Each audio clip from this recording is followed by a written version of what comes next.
ಜನಗಳಲ್ಲಿ ಮುಳುಗಿರೋದು ಇಂಟರ್ನೆಟ್ ಲೋಕದಲ್ಲಿ ಹ್ಯುಮ್ಯಾನಿಟಿ ತೋರಿಸೋದು ಲೈಕ್ ಕಮೆಂಟ್ ಶೇರಿನಲ್ಲಿ ಮಾತಿನಲ್ಲಿ ಮಾತ್ರ ಇಲ್ಲಿ ಎಲ್ಲ ಮಹಾಶೂರರು ಮನುಷ್ಯತ್ವ ಇಲ್ಲದಂತ ಕಡಿನ ಕಿಕ್ಕರ ಕುರರು ಸಹಾಯ ಅನ್ನೋ ಪಕ್ಕ ಕಿಕ್ಕು ಕರುಣೆ ಅನ್ನೋದು ಯಾರಿಗೂ ಇಲ್ಲ ಕಣ್ಣ ಮುಂದೆ ಸಾಯ್ತು ಜನ ಮಾತನಾಡೋ ಬಿಡೋದು ಅಯ್ಯೋ ಪಾಪ ಅನ್ನದೇನೆ ಕರುಣೆ ಬಿಟ್ಟು ಬಾಳುತ್ತೀಯ ಅದರಲ್ಲಿ ನೀನು ಸಾಯುವಾಗ ಪ್ರಾಣ ಭಿಕ್ಷೆ ಬೇಡುತ್ತೀಯ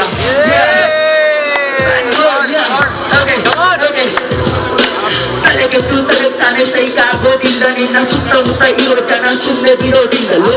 ಮಾತು ಎದುರು ಮಾತು ಬರಿದು ಬರೆಯುತ್ತಾಸರು ಕಾಲೆಳೆದು ಕೆಳಗುಳಿಯೋ ನನ್ನ ಸತ್ತ ಸೆಡೆಗಳು ಇಟ್ಟಿಗೆಯಲ್ಲಿ ಕಟ್ಟುವೆ ನಿನ್ನ ಗೋರಿ ಸಾರಿ ಸಾರಿ ಹೇಳಿದ್ದೀರಿ ಇದನ್ನು 100 ಬಾರಿ ಮತ್ತೆ ಮತ್ತೆ ಅದನ್ನೇ ಕೇಳುತ್ತಿದೆ ಇಲ್ಲ ನಾಚಿಕೆ ಪದೇ ಪದೇ ಅದನ್ನೇ ಹೇಳಿ ನನಗಾಗ್ತಿದೆ ಹೆಸಿಗೆ ಕಂಡಿರೋದೆ ಕೇಳಿರೋದು ಕೇಳಿರೋದೆ ಎಂದಿರೋದು ಮಾಡೋದಿಲ್ಲ ನಾನು ಯಾವುದೇ ರೀತಿಯ ಮುಚ್ಚಿ ಮರೆ ದುಃಖವೇನು ನಿಲ್ಲುವೇನು ಕಲಿತೊಮ್ಮೆ ಗೆಲ್ಲುವೆ ನೋಡುವಾದ್ರೆ ಮಾಡಬೇಕು